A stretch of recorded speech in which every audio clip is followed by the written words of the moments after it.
নমস্কার বন্ধুরা, পিঙ্কি কিচেনের সবাইকে স্বাগত। আজ তোমাদের সাথে শেয়ার করব চানা পনির নিরামিষ রেসিপি। তার জন্য দেখো, আমি আগের দিন রাতে চানাটাকে ভিজিয়ে রেখেছিলাম। চানাটাকে আমি প্রেসার কুকারের মধ্যে সিদ্ধ করে নিয়েছি। আমি এখানে 4টে সিটি দিয়ে চানাটা সিদ্ধ করে নিয়েছি। আর এখানে 200 গ্রাম পনিরকে আমি ছোট ছোট টুকরো করে কেটে একদম প্লেটের মধ্যে নিয়ে নিয়েছি। আর চানাটা সিদ্ধ করার সময় আমি বড় বড় দুটো আলুকে দিয়ে দিয়েছিলাম। সে আলুগুলোকে সিদ্ধ করার পর খোসা ছাড়িয়ে ছোট ছোট টুকরো করে নিয়েছি। এবারে আমি একটা ফ্রাইং প্যান বসিয়ে দিয়েছি। প্যানটা খুব ভালোভাবে গরম হয়ে গেছে। প্যানের মধ্যে দিয়ে দিলাম বেশ কিছুটা পরিমাণে সাদা তেল। আমি এখানে রান্নাটা সাদা তেলে করছি, তোমরা চাইলে সর্ষের তেলেও রান্নাটা করতে পারো। তেল ভালোভাবে গরম হয়ে যাওয়ার পর দিয়ে দিলাম পনিরগুলোকে হালকা করে নাড়াচাড়া করে ভেজে নিতে হবে। এটা ফ্রাইং প্যান বলে পনিরগুলো ভাজতে আমার একটু অসুবিধা হচ্ছে, কড়াই হলে খুব ভালোভাবে ভাজা যায়। আর পনিরটা ভাজার সময় আমি নুন দিতে ভুলে গিয়েছিলাম, সেই জন্য পনিরটা একটু হালকা লেগে যাচ্ছিল।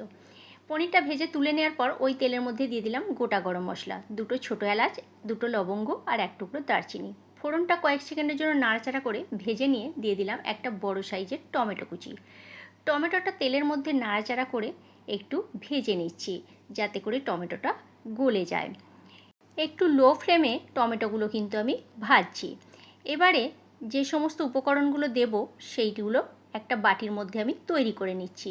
দিয়ে দিলাম 2 চামচ মতো হলুদের গুঁড়ো, আর দিয়ে দিচ্ছি 1 চামচ মতো জিরে গুঁড়ো, 1 চামচ ধনে গুঁড়ো, আর দিয়ে দিলাম 2 চামচ লাল লঙ্কার গুঁড়ো। এটা সম্পূর্ণ ঝালের জন্য, তোমরা যেমন ঝাল খাবে সেই অনুপাতে ঝালটা তোমরা দেবে। আর দিয়ে দিলাম 2 চামচ মতো কাশ্মীরি লাল লঙ্কার গুঁড়ো, এটা দিলাম বড় চামচের 2 চামচ। এবারে সামান্য পরিমাণে জল দিয়ে মশলাটাকে আমি তৈরি করে নিচ্ছি। এইভাবে মশলা তৈরি করে রান্না করলে বাটা মশলার মতন স্বাদ আসে। টমেটোটা দেখো গলে গেছে। এবারে এই পর্যায়ে যে মশলাটা আমি রেডি করে রেখেছি সেই মশলাটা আমি এখানে দিয়ে দিচ্ছি।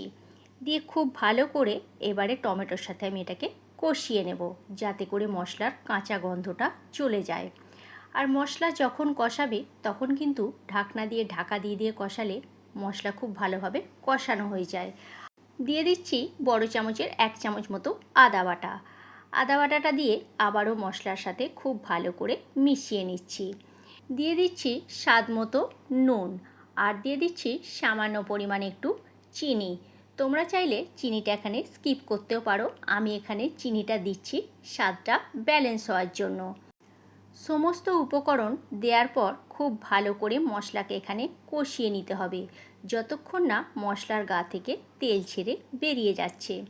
মশলা যত ভালো কষানো হবে তত কিন্তু রান্নার স্বাদ ভালো হবে। দেখো মশলা কষানো হয়ে গেছে। এবারে এই পর্যায়ে আমি দিয়ে দিচ্ছি সিদ্ধ করে রাখা আলুর টুকরোগুলো। তোমরা চাইলে আলুটা কিন্তু এখানে স্কিপ করতেও পারো। আমাদের বাড়িতে যেহেতু আলুটা খায় সেই জন্য আলুটা এখানে আমি দিয়েছি। আলুটা দিলেও ভালো লাগবে, না দিলেও ভালো লাগবে।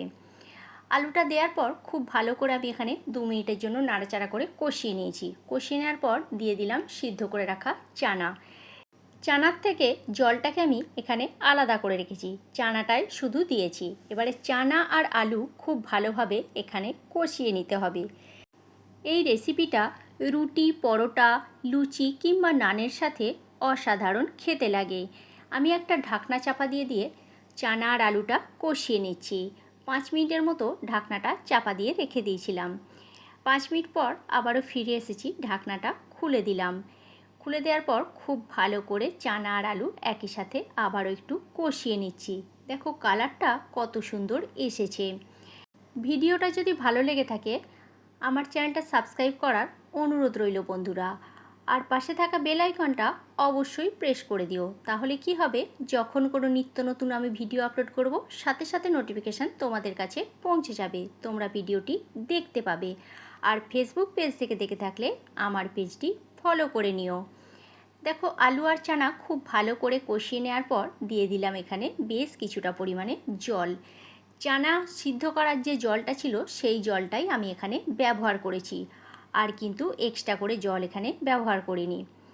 জলটা দেওয়ার পর এবারে ভেজে রাখা পনিরগুলোকে আমি দিয়ে দিলাম। দিয়ে ওপর থেকে দিয়ে দিচ্ছি 4টে চেরা কাঁচা লঙ্কা। কাঁচা লঙ্কা দিলে এর স্বাদ এবং গন্ধ দুটোই খুব ভালো হয়। এবারে এটাকে ঢাকনা দিয়ে ঢেকে দিচ্ছি 5 থেকে 7 মিনিটের জন্য। 2 মিনিট পরই আমি ঢাকনাটা খুলে দিয়েছি। এখানে ঢাকনার গা দিয়ে পড়ছিল, দেখো আবারও একবার ঢাকনাটা আমি চাপা দিয়েছিলাম, ঢাকনার গা দিয়ে ঝোলটা পড়ে যাচ্ছিল, সেই জন্য ঢাকনাটা খুলেই আমি এখানে 5 মিনিট ফুটিয়ে নিয়েছি। কত সুন্দর কালারটা এসেছে দেখেছো বন্ধুরা, আর খেতে তো অসাধারণ হয়েছিল। দেখো চানা পনিরটা আমার কিন্তু তৈরি হয়ে গেছে। নামাবার সময় দিয়ে দিচ্ছি সামান্য পরিমাণে একটু গরম মশলার গুঁড়ো, এতে স্বাদ এবং গন্ধ দুটোই খুব ভালো হয়। এবারে ইন্ডাকশন অফ করে এটাকে কিছুক্ষণ আমি স্ট্যান্ডিং টাইমে রেখে দিচ্ছি।